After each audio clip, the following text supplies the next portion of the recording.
Nick విజిక్ జీవితం ఒక చెంపపెట్టు లాంటిది. అన్ని బాగున్నవాడు కూడా ఈ భూమి భారం అంతా తానే మోస్తున్నట్లుగా, ఈ లోకంలో ఎవరికి లేని బాధలను తానే భరిస్తున్నట్లుగా ఫీల్ అయిపోతే, మరి అసలు కాళ్ళు చేతులు అనేవి లేకుండా కేవలం మొండె మాత్రమే ఉన్న నిక్ పరిస్థితి ఎలా ఉంటుందో ఒకసారి ఊహించుకోండి. అసలు ఆయన జీవితంలో ఎలాంటి ఇబ్బందులకు గురయ్యాడో ఊహించలేం.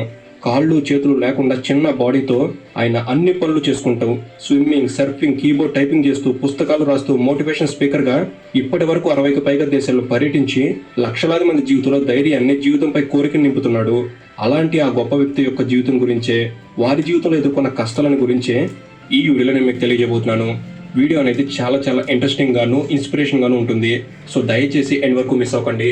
అండ్ ఇలాంటి మరెన్నో ఇన్ఫర్మేటివ్ వీడియోస్ ని మీ కొరకు తెచ్చేందుకు మీ సపోర్ట్ కి జస్ట్ లైక్ చేయండి చాలు. సో ఇంక లేట్ చేయకుండా let's get into the video. బావేనండి పిల్లలు.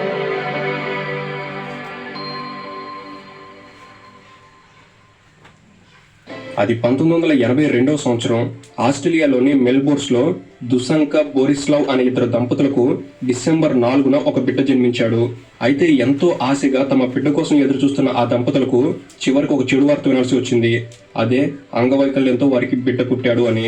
డాక్టర్లు ముందుగా ఈ మాట ఆ తండ్రికి చెప్పినప్పుడు ఆ తండ్రి హాస్పిటల్లో నుండి బయటికి వెళ్ళిపోయాడు. ఆ తర్వాత నెమ్మదిగా తేరుకుని వచ్చి బిడ్డ కోసం ఎదురు చూస్తున్న తల్లికి ఆ బిడ్డను చూపించాడు.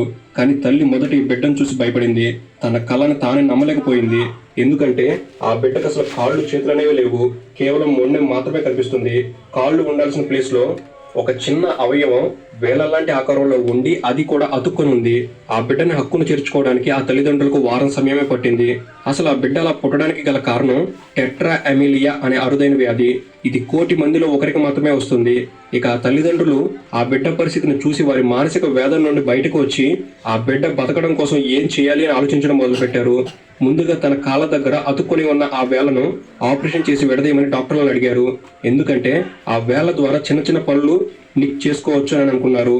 ఇప్పుడు ఆ వేళ్లతోనే నిక్ వస్తువులను పట్టుకోవడం, పుస్తకంలోని పేజీలను తిప్పడం, విద్యుత్ చక్రాల కుర్చీని నడపడం, మొబైల్ ఫోన్, కంప్యూటర్ వంటి వాటిని ఆపరేట్ చేయడం వంటి ఎన్నో పనులను చేయగలుగుతున్నాడు. ఇక నిక్ ని అతని తల్లిదండ్రులు అందరి పిల్లల్లానే పెంచాలని అనుకున్నారు. దేవుడు నిక్కి కాళ్ళు చేతులు ఇవ్వకపోయినా వాటి స్థానంలో తల్లిదండ్రులను ఇచ్చాడు. ఎందుకంటే అంగవైకల్యంతో పుట్టిన తమ బిడ్డకి ఆత్మశైర్యాన్ని నింపుతూ నిక్ తండ్రి నిక్కి 5 ఏళ్ళు ఉన్నప్పుడే ఈత కొట్టడం నేర్పించాడు. నిక్ సముద్రంలో పెద్ద పెద్ద అలలపై సర్ఫింగ్ కూడా చేస్తాడు. నోటితో పెన్ను పట్టుకుని రాయడం నేర్చుకున్నాడు. మెడ కింద గోల్డ్ స్టిక్ పెట్టుకుని బంతిని కొట్టడం నేర్చుకున్నాడు. 8 ఏళ్ల వరకు అందరి పిల్లల్లాగానే తల్లి ఒడిలో పెరిగిన నిక్ ఇక స్కూల్ కి వెళ్లి చదువుకోవాల్సిన టైం వచ్చింది. ఇక అప్పుడే ఆస్ట్రేలియా చట్టాల ప్రకారం అంగవైకల్యం సాధారణ పిల్లలు వెళ్ళే స్కూల్ కి పంపించరు. వారికి ప్రత్యేకమైన స్కూల్స్ ఉంటాయి. కదా మనం అన్ని అవయవాలు ఉండి కూడా ఏ పని కూడా చేయాలంటే బద్ధకం, నేను చేయలేము అది ఇది అని అంటారు. అంతేనా? పరీక్షించి అందరు పిల్లలు చదివి స్కూల్ కి వెళ్లేలా పర్మిషన్ ఇవ్వాలని, ఇలాంటి పిల్లలకు అది అవసరమని నిక్ తల్లి పోరాడింది. దాంతో ఆస్ట్రేలియా చట్టాల్లో కొన్ని మార్పులు చేసి నిక్ ని సాధారణ పిల్లలు కానీ చాలా మంది ఫ్రెండ్స్ విక్రిస్తూ ఉండేవారంట. కానీ విక్రింపులకు బెదరకుండా ఆయన స్టేజ్ కి ఎదిగారంటే అది ఆయన తల్లిదండ్రులు చూపించిన ప్రేమ, అలాగే నేను ఏదైనా సాధించాలి అన్న పట్టుదల. కానీ అదృష్టవశాత్తు ఆ ప్రయత్నం విఫలమైంది. తన పక్క